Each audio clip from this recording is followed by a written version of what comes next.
the tissue level of organization. I mentioned that there are chemicals and then cells, and then the cells with similar function and similar embryonic origin, they come together to form the tissues.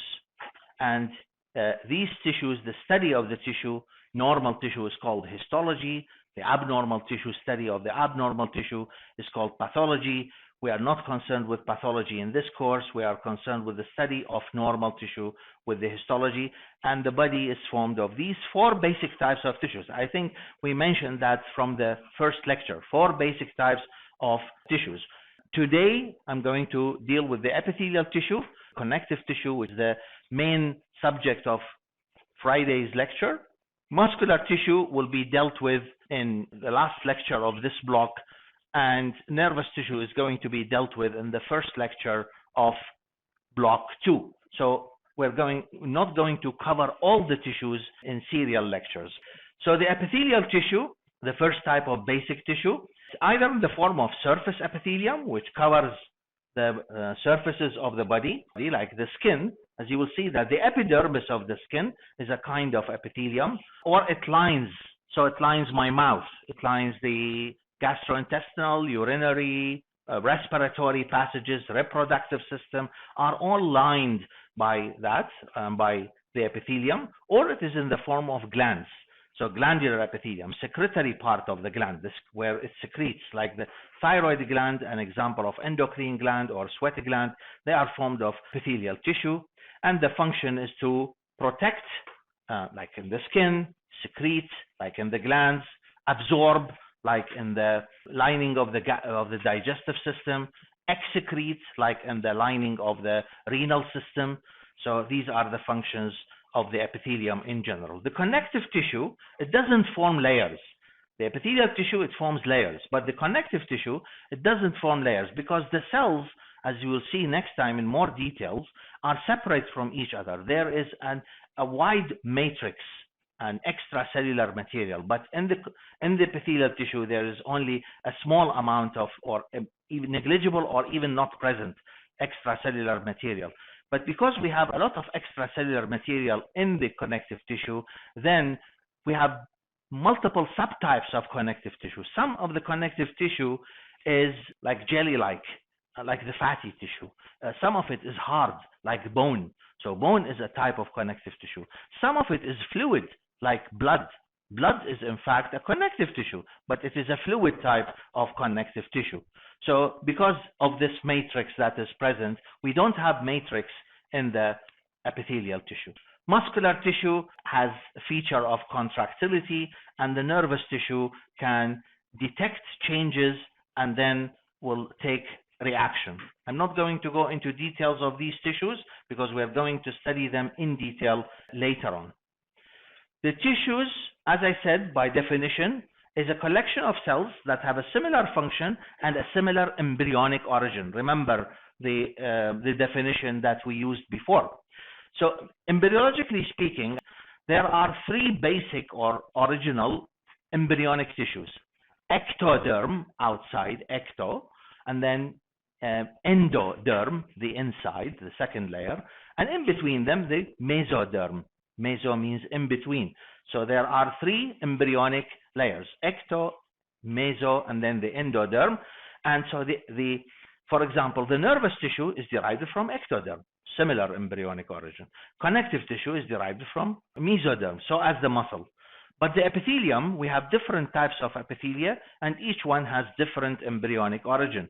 So the epithelium that forms the skin is from the ectoderm. The epithelium that lines the tubes of the body, like the digestive or the urinary system, is from the endoderm, and the epithelium that lines the cavities of the body, like the abdominal cavity, is derived from mesoderm.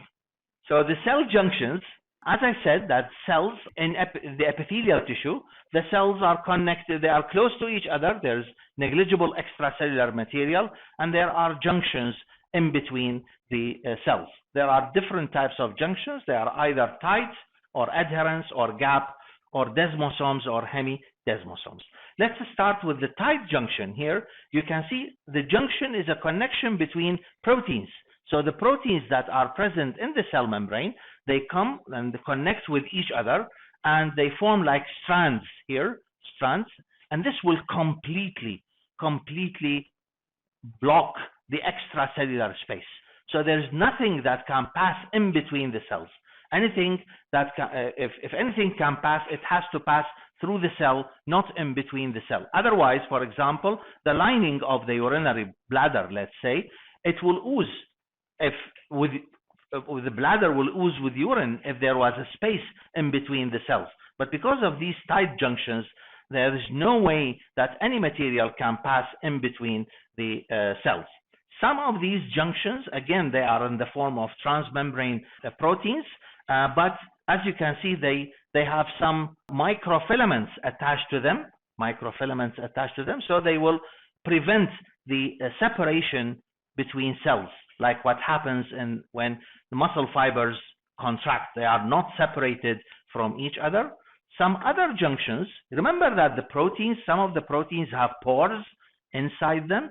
So one protein from one cell with a pore comes mouth to mouth with the protein of another cell, and so there will be, in that case, there will be a channel, and so these are called gap junctions. So channels are formed, and in this case, substances or ions from one cell can move to the other because the proteins will come together. So that's why these junctions are called gap junctions. We will find these in muscles, for example, especially cardiac muscle fibers. And last one are the desmosomes, and these are the ones that I have just mentioned here. Here they have proteins coming together at certain points, not in the form of a belt around the cell, but at certain points they come together, and that's why they attach the cells with each other like the cells of the surface of the skin. The last one is a variety of desmosomes, and it is located on the basal surface of the cell. The basal surface that touches the connective tissue. Here's the connective tissue. So here we have half desmosome connecting the basal part of the cell with the underlying connective tissue. That's why it's called hemidesmosome. So it has exactly the same structure of the desmosome. Protein in the cell membrane, attached to it are intermediate filaments. The general features of connective tissue is that we have tightly packed cells, as I mentioned that previously.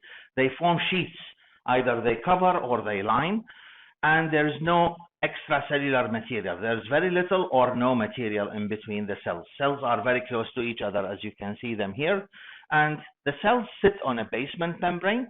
Here, this is the basement membrane. I'll talk about it in a moment. And as you can see, there are no blood vessels. Blood vessels are present in the underlying connective tissue, and nutrients, they have to pass through the connective tissue and then to the cells, but there's no blood vessels here, so they are avascular. But on the other hand, they have a very good nerve supply, and they are rapidly dividing. As an example, like the cells of the forming the epidermis of the skin. So if I'm doing this, like now, I'm probably losing thousands, even if not 100,000 cells from my skin, dead cells from my skin. Then they will be replaced by other cells. So they constantly renew and repair themselves. The basement membrane on which these epithelial cells lie consists of two parts. It consists of a basal lamina, which is secreted by these cells, okay, and it contains collagen fibers, and it consists of a reticular lamina, and this is produced by the cells of the underlying connective tissue. And as the name indicates, it contains other types of fibers, which are called reticular fibers, and these are actually, they are thin filamentous collagen fibers. It's a type of collagen, but it's called reticulin. So they are produced by the fibroblasts, or the cells of the underlying connective tissue. It anchors the epithelial cells to the connective tissue, and it forms a surface along which these cells might move or migrate, especially during embryonic development. And the other thing is that they restrict the passage of substances. And this, you will see that, probably you remember it when we deal with the glomeruli of the kidney and filtration that takes place in the kidney. So it's mainly, it supports the connective tissue, plus other functions like forming a surface to migrate and restrict the passage of substances. Now, how do we classify the epithelium? We have several types of epithelium. The first thing we use to classify the epithelium is the arrangement of cells in layers. If the cells are arranged in one layer, then it is a simple epithelium. If we have multiple layers, like here, we have an apical layer and basal layer and intermediate layer, then it is a stratified epithelium. And it is only the basal layer that lies on a basement membrane. The other cells, they do not lie on a basement membrane. The other type here in this classification is called pseudostratified. And here we have, it is one layer of cells, that's the basement membrane, and we have one layer of cells, but not all the cells will reach the apical surface. But all of them, they lie on the same basement membrane. So we have a cell here, does not reach the apical surface. Another one reaches the apical surface. This one reaches the apical surface. This one reaches, here's the apical surface here. So all the cells, they lie on the same basement membrane. But not all the cells, the apical surface of the cell, do not reach the apical surface of the tissue. And so, in fact, it's one layer of cells. But the problem here is that if we look at it under the microscope, the most striking feature of a cell that is going to be stained is the nucleus. So because the cells are tall and short, then their nuclei lie at different levels. And they will give you an impression that it is stratified, as if it is 2 levels or 3 levels. So it is pseudo-stratified epithelium. So that is the other type of epithelium. So it's either simple, which is one layer, stratified, multiple layers, or pseudostratified, which is actually one layer, but looks like as if it is multiple layers. And then after that, we will look at the shape of the cell. So if the shape of the cell is like this one, flattened, so it is squamous epithelium. And here, it's flattened, and the nucleus is oval and flattened as well. Or it is cuboidal, so the cells are cubical, like cubes. Usually the nucleus is rounded and centrally located. Or it is columnar, so it's rectangles. The cells are rectangles. And the nucleus is oval and elongated, not flattened, but elongated. So we say, like, for example, simple squamous epithelium, which means that the epithelium has one layer, simple, and squamous, indicating the shape of the layer. Okay, that's how we define the epithelium. The other type of epithelium here is the transitional epithelium, which, as the name indicates, transitional means that it changes its shape. And this is especially present, or if not exclusively present, in the urinary passages, like urinary bladder and the ureter. Let's take the urinary bladder as an example. So if you look here at these cells and the apical surface, so you will find that they are almost cuboidal, or sometimes they are dome-shaped cells like these. So they have a dome, and that's the nucleus. So they are cuboidal or dome-shaped cells. Sometimes they call them umbrella-like cells. Now, this is the shape of the cells of the superficial layer when the urinary bladder is empty. But suppose that the urinary bladder is distended with urine, it will stretch, and these cells will become stretched. So they will transition from cuboidal to squamous. And then when you urinate, the bladder is empty, they come back to become cuboidal. So it is the transitional epithelium. So it's either squamous, it's either cuboidal or columnar, or transitional epithelium, which is almost exclusive for the urinary passages. That's why it has another nickname. It's called urothelium. Sometimes they call it for urine. So the first type is simple squamous epithelium. As I mentioned, simple means single layer, squamous means flat. So single layer of flattened cells. So it's very thin. It either lines the blood vessels, and in this case, it has a special name. It's called endothelium. And this is the kind of epithelium that is derived from the endoderm. If it lines the body cavities, it's called mesotheliums. Just different names of the same shape, but different embryonic origin. Mesothelium derived from the mesoderm. And because it's thin, it allows filtration. It allows diffusion, like in the alveoli of the lung, diffusion of gases. It's very thin. Molecules can pass through it easily. It's very thin and single layer. Just imagine, single layer and very thin. That's why it lines the capillaries of the blood, where most of the exchange takes place. It lines the alveoli of the lung. CO2 and oxygen can easily pass. Or it secretes, like in serous membranes, as we will see that later on. Simple cuboidal epithelium, simple single layer of cuboidal cells. And the best example here is present in the glands. In the thyroid gland, for example, we will study that later on. You can see the cells are cuboidal, rounded, centrally located in nucleus. And also it is present in the tubules of the kidney. We will study that later on. The kidney has a nephron, and the nephron has a long tube. Part of the tube is convoluted. That's to say it's folded multiple times. So we have a proximal convoluted tubule, and then a loop of Henle, and then distal convoluted tubule. And in these proximal and distal convoluted tubules, they are lined by cuboidal cells. So they allow absorption and secretion, like in the glands, like the thyroid glands. The other type of epithelium is simple columnar epithelium. One layer of columnar cells, and they are non-ciliated. They don't have cilia, but instead, many of them have microvilli to increase the surface area of absorption, like what happens here in the, for example, in the small intestine. They have microvilli from their apical surface. Some of these simple columnar cells, some of them, they secrete mucus. And this mucus accumulates in the upper part of the cell, makes the upper part of the cell distended. And when during tissue preparation, this mucus is going to be washed out. I have provided you a link to an optional video in the last slide, which shows you here. It shows you how to prepare a tissue. Okay, so you will have an idea, just to have an idea. You're not required to study that, but just to have an idea. So there is washing during the tissue preparation, and some of the structures, like the mucus, will be washed away. So when you look at this cell under the microscope after preparation, it looks like a goblet. The upper part is empty here, and the lower part contains the nucleus and filled with organelles. So that's why it's called goblet cell.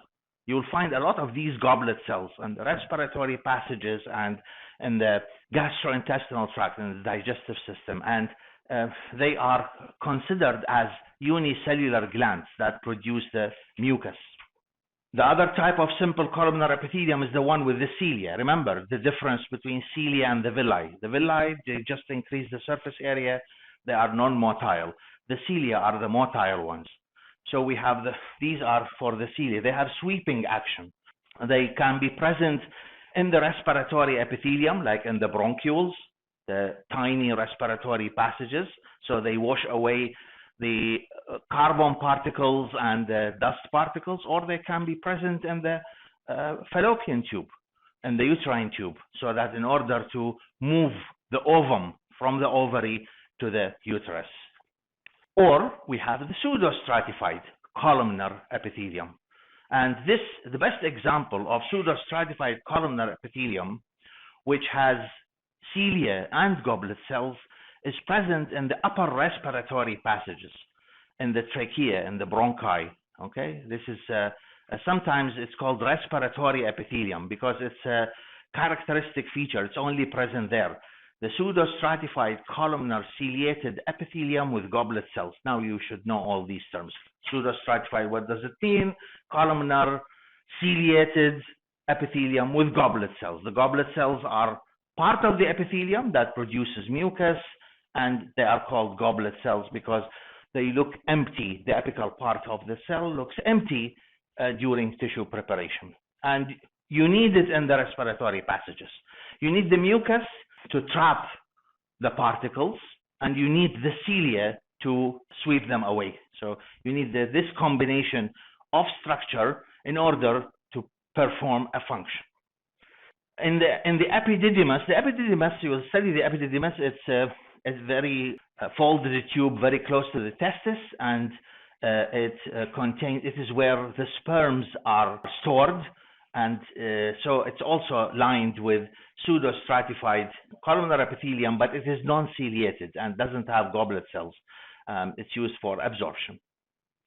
As you can see here, absorption in the epididymis. At the moment, some of these items you just need to memorize, but definitely we will come back to them and put them in context more and more. I cannot give all the examples, okay? But we are going to study all of them later on. So when it comes to the epididymis, I will remind you that there are these cells that absorb the excess amount of fluid and allow the sperm to become mature and to be stored. Then we have the stratified, multiple layers. So how we name this stratified, how we name it, we like this one, stratified squamous epithelium, it is the most superficial layer that is squamous. The other layers, they become longer and longer. So this one is cuboidal, and this is even tall cuboidal cells. But we don't call it stratified cuboidal epithelium. When we describe the epithelium as stratified, the other description of the shape of the epithelium depends on the shape of the most superficial or apical layer. So the apical layer is squamous, and there are multiple layers, not necessarily squamous, all of them, but the tissue is called stratified squamous epithelium. So the shape depends on the most superficial layer. And the best example here is, for example, present in the skin, stratified squamous epithelium. It could be of two types, and we are going again to study that in detail. In the skin, the most superficial layer contains a protein called keratin, so it is keratinized. Otherwise, when it lines the tubes of the body, vagina, the pharynx, all of these are lined by stratified squamous epithelium, but it is not keratinized like the skin. Non-keratinized. So it could be either keratinized or non-keratinized. The cells, the superficial cells, again, are dead. So like when you take a swab from your mouth or a swab from the vagina, then you are going to have some cells with that swab, and you can examine them under the microscope. These are squamous cells, dead cells, but there is no keratin in them, but the keratin is present in the skin. So it's for protection against abrasion, water loss, protection against ultraviolet radiation, and foreign invasion, like in the skin. This is a very rare type of stratified epithelium, like stratified cuboidal or stratified columnar. It's very rare, and it's present in the ducts of glands. And then the transitional epithelium, I mentioned about the transitional epithelium. I'm going to move this slide. You can see the bladder, distended bladder, and contracted bladder. And the name is so obvious, transitional, changes its shape. And then we will go to the glandular epithelium, because the epithelium not only covers or lines, but it forms the glands, structures that secrete. So we have two types of glands. We have glands that secrete into the apical surface of the cell, on the superficial surface of the epithelium. And usually many of them, they have ducts to transmit the secretion from the secretory part of the glands, which is most of the time it's called a sinus, and they carry the duct. The duct does not secrete. It is the secretory portion that secretes. The ducts just to transmit the secretion to the surface. In other words, these are called exocrine glands. They secrete by exocrine secretion, and they are exocrine glands. And the secretion that they produce has local effects. Like, for example, sweat glands, sebaceous glands. So it's local effects. Or the glands that are present in the stomach or the intestine.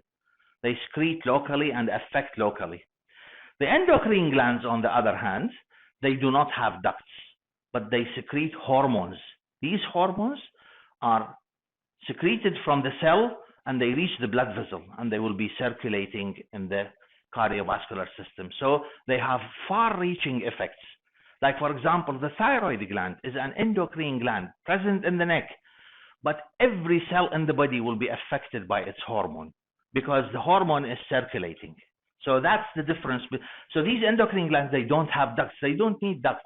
They secrete into the blood, and so they secrete in the extracellular space, and the secretion will permeate to the capillaries and go to the circulation. There's no need for a duct to do that. So they secrete hormones that regulate metabolic and physiological activities in the body.